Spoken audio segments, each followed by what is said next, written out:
My psychopath ex-boyfriend broke into my house and my dog protected me, but in response, my sister and the police wanted me to put the dog down. My ex-boyfriend was a psychopath who loved using my autism to manipulate me, often sensory overloading me or making me believe I was worthless. When I found the strength to break up with him, he began harassing me. I didn't feel safe and got myself protection in the form of a pit bull I named Max, who went on to save my life. My ex broke into my house in the middle of the night with very evil intentions, but before he could lay a hand on me, my dog attacked him.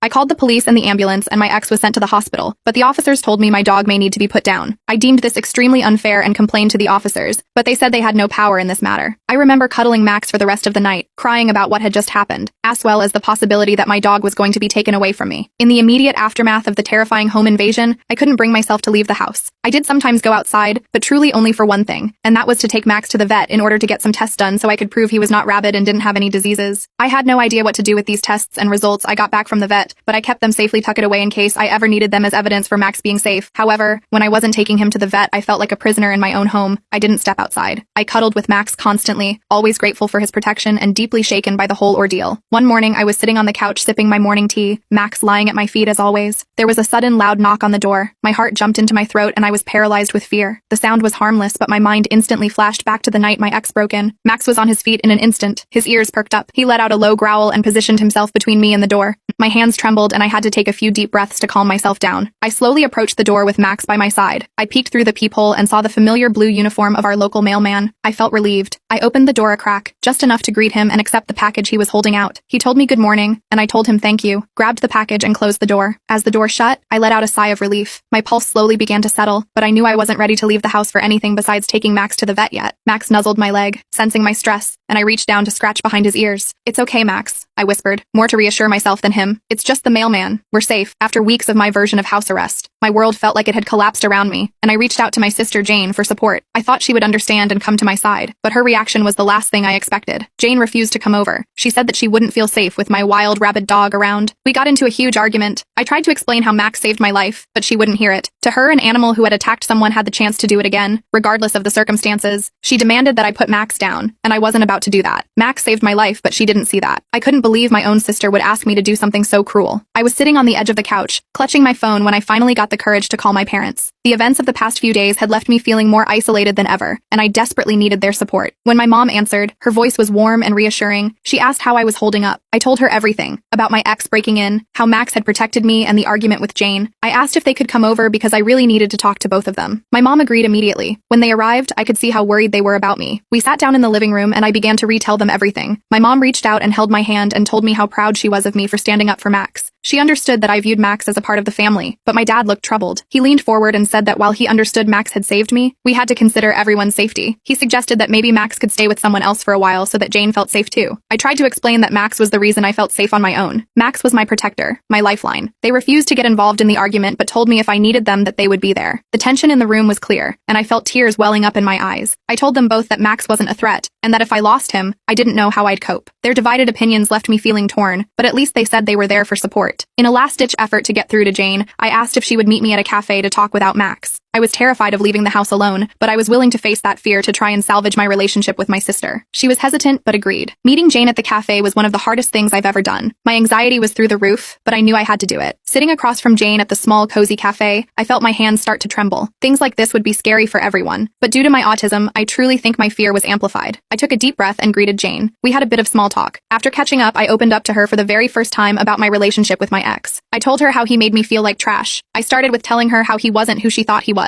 She knew him to be the loving, perfect Prince Charming because I never told her any different. I was so scared of my ex that I thought if I told anyone the truth, he would hurt me. But I gathered up my strength and I went on to tell her everything. How he would criticize me for everything, like how I talked, how I dressed, and even how I moved.